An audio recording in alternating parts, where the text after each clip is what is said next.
que les entreprises d'une certaine taille au niveau du cluster, membres du cluster, ont pu s'associer à des toutes petites structures start-up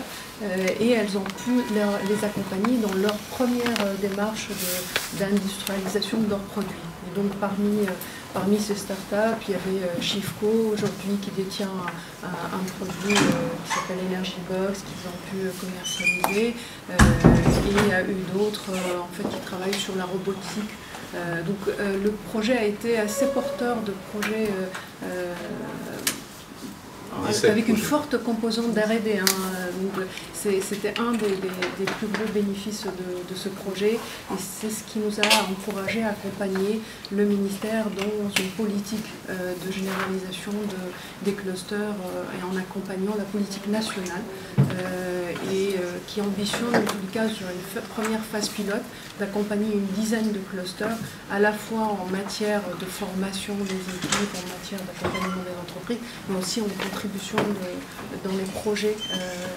montés par les entreprises. Et donc un autre projet l'autre projet, donc ça c'est le projet cluster, mais il y a un autre projet qui accompagne en tous les cas des regroupements, des formes d'associations comme Réseau Entreprendre, comme Carthage Business Angels et Initiative France qui appuie le lancement de Initiative Tunisie, qui a accompagné la création de l'Initiative Médine, l'Initiative Garça, l'Initiative Céline. Donc ce projet, à travers les trois formes d'association, a pu, à travers Réseau Entreprendre, une première vague qui a permis d'accompagner 16 entreprises, Carthage Business Angels dans une première promotion également 11 entreprises start-up et pour Initiative Garça et Médine uniquement 57 start-up, entreprises, micro, ça peut être, en fait c'est toujours des entreprises de toute petite taille et l'accompagnement porte sur la phase de premier lancement de ces entités à travers des prêts d'honneur qui sont apportés à travers le projet. Donc, le projet finance des prêts d'honneur et un accompagnement méthode des bénéficiaires. C'est des prêts de combien à peu près? Alors, ça dépend, c'est de tout petits montants qui ne dépassent pas entre 10 à 15 000 dinars. Alors, les trois modèles sont différents. Donc, CIB, c'est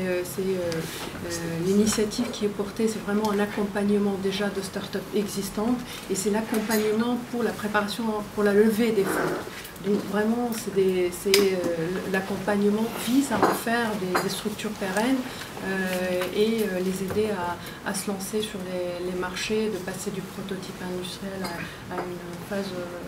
significative d'industrialisation. Pour les autres, effectivement, c'est de la création et le financement, lui, il comprend l'octroi du prêt d'honneur et aussi l'accompagnement sur une période